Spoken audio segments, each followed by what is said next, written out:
Alors, Guillaume Palacio, bonsoir. Je rappelle que vous êtes journaliste à l'équipe 21. Bienvenue sur le plateau Samedi Sport. Merci beaucoup, bonsoir à vous. Que se passe-t-il au sein de la crise à l'Olympique de Marseille? La crise de l'Olympique de Marseille, c'est un espèce de feuilleton, c'est de la version provençale, tout simplement. Ça fait des semaines qu'on parle effectivement de Vincent Labrune, de ses mauvaises décisions, de Margarita Louis-Dreyfus qui doit vendre le club, on ne sait pas ce qui se passe. Dans les coulisses, il y a de l'info, de l'intox, beaucoup. Et puis finalement, dans tout ça, l'Olympique de Marseille, d'un point de vue sportif, coule littéralement, puisque depuis maintenant 2 mois et demi, ils n'ont pas battu une seule équipe professionnelle. Les seules équipes que l'OM a battues, c'est Granville et Créteil, qui sont des équipes amateurs. Depuis 2 mois et demi, l'OM coule littéralement au championnat. Ils sont maintenant 15e après une nouvelle défaite dimanche soir contre Monaco.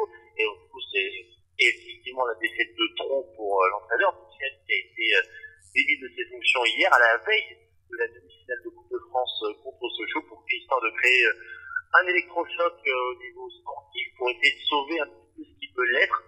Avant là à Marseille, on veut surtout éviter la Ligue 2 qui serait une véritable catastrophe pour le club, mais quand même cette Coupe de France peut apporter un petit bol d'air, parce que une finale potentiellement à jouer contre Paris et une qualification pour la Coupe d'Europe l'an prochain, ça permettrait de repartir sur des moments. Là, l'OL, c'est une espèce de champ de ruines en ce moment.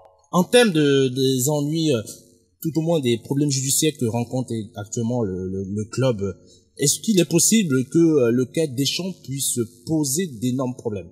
Clairement, les dernières révélations par rapport à Didier Deschamps, qui a été fait notamment dans le Canard enchaîné, c'est une goutte d'eau dans la tempête en ce moment à l'OM. Il y a clairement beaucoup plus urgent à régler, notamment le sort de Vincent Labrune, le président actuel, qui est clairement défié à la fois par les supporters. On sait très bien que les supporters veulent sa tête depuis des semaines, des mois, et même Margarita Louis-Dreyfus qui maintenant ne lui fait plus vraiment confiance. Margarita Louis-Dreyfus qui veut se désengager au plus vite, qui veut vendre le club au plus vite. C'est clairement ça l'urgence actuelle à l'Olympique de Marseille, et le cas des Deschamps et ses indemnités de départ ou pas départ, clairement ne sont qu'une petite goutte d'eau dans la tempête marseillaise, véritablement.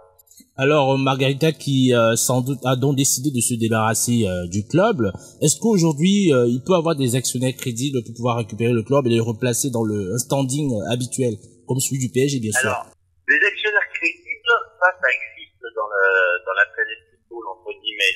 Et je pense même que l'Olympique de Marseille est un des derniers clubs à peu près de haut niveau européen, en prenant au sens large, qui est encore accessible. Et c'est quand même une marque importante pour le football français. C'est prestigieux, c'est encore le club le plus populaire de France, mine de rien. Et la France reste un marché intéressant pour des investisseurs potentiels.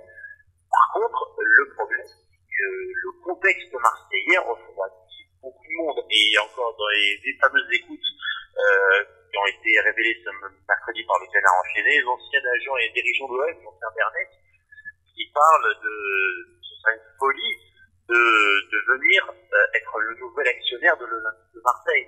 Donc, il y a cette dualité-là où il y a un investisseur qui serait assez fou pour pouvoir investir dans l'OM actuellement, vu le contexte totalement brûlant de l'OM. Mais si l'OM arrive à être pacifié, ce qui n'est pas une mince affaire, effectivement, il peut y avoir potentiellement, après des années d'investissement lourd, pourquoi pas un retour qui pourrait être intéressant. Mais dans un premier temps, c'est surtout beaucoup d'ennuis et potentiellement beaucoup d'argent à dépenser. Très bien, Guillaume Palacio, on vous remercie pour votre intervention. À très bientôt.